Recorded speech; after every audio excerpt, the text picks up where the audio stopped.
All right, PD Grizz here from pfg.pedals, and I thought I would do a quick video talking about some of the issues I had with my brand new Player 2 Strat that is just about a week old now.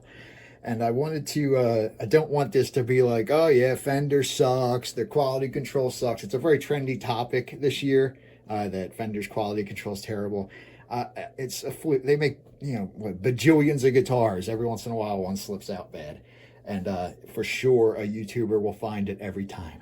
But that said, I'm very happy with this guitar. I love the body. Is a great weight.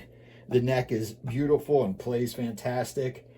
And it's got a beautiful rosewood fretboard. What more can you ask for? The rest can be fixed. So what first on that list was the fact that as soon as I started tuning it up, these screws popped out because they had just been set in this was all like just loosely assembled back here. It was like somebody had started putting it together and then went to lunch and then came back and was like, all right, that guitar's done, and sent it down the line. But either way, not a big deal, just an oversight, whatever. So I tightened those up. I decked the block down. I didn't want to deal with, I normally have a floating tremolo, but I decked it down just to tune it up and play it a little bit. And then I ran into the second issue, which was that the high E string broke as soon as it got close to concert pitch. And I was just like, wow, that sucks. It's but it must be a fluke, right? It's probably just a bad string. I mean, you don't expect it to be the guitar, right? Well, I slap another string on it, and again, as soon as I get close to concert pitch, it breaks. And it breaks at the exact same spot, so I realize it's in the block.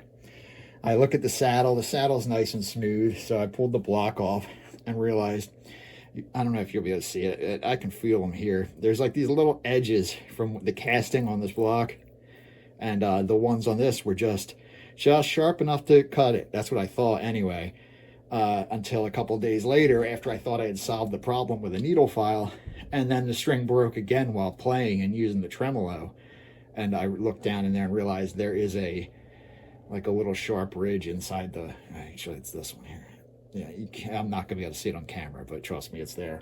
Because otherwise I would have left this block. This is a nice full-size heavy-duty block. Not something like this that Fender puts on the Squires, even on the American guitar, not the American guitars, but even like the classic Mexican guitars, and they were doing cut down blocks to save money.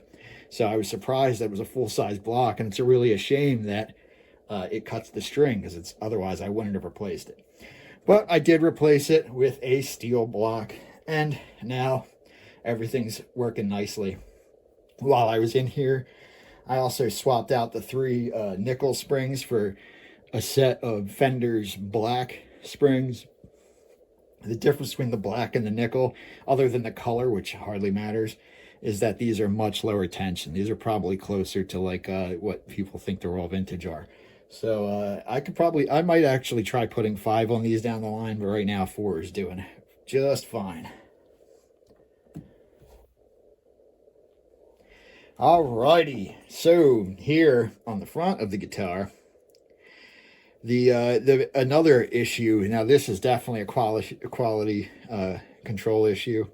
Was the input jack. This is the input jack that was in that guitar, and for some reason the barrel is it's not making good contact with the shaft of any cables. I even put a brand new Fender cable in it, and it was still, anytime there was a slight movement, if I just turned my body a little bit, I would hear the sound cut out. Just any motion or tension on that cord, and it would lose connection.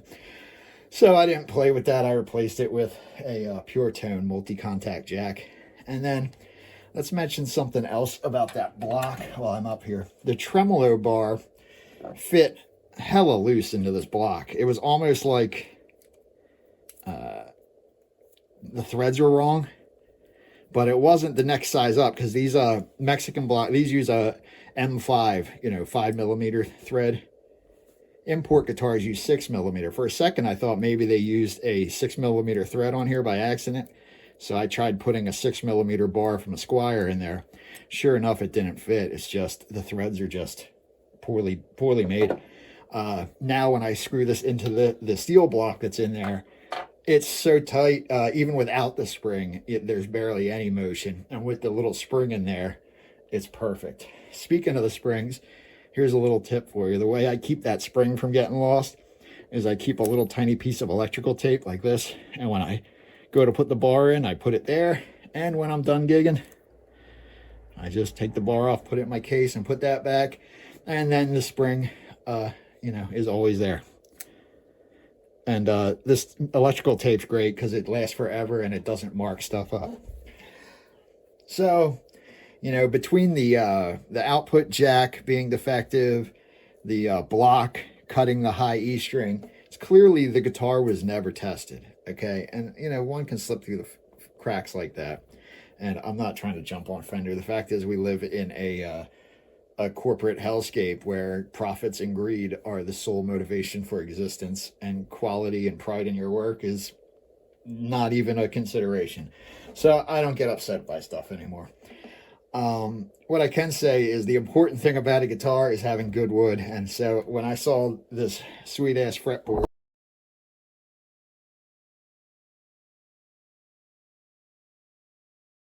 and it had a nice weight to it and resonated nicely, I decided I would keep the guitar, not return it, and just deal with the little repairs I'm going to make. I'm going to modify it anyway, so what do I care if I got to fix something? But you know, sometimes you get a gem by you know, digging through some crap. Anyway, thanks for watching. I'll see you on the next one. Petey Gray is out.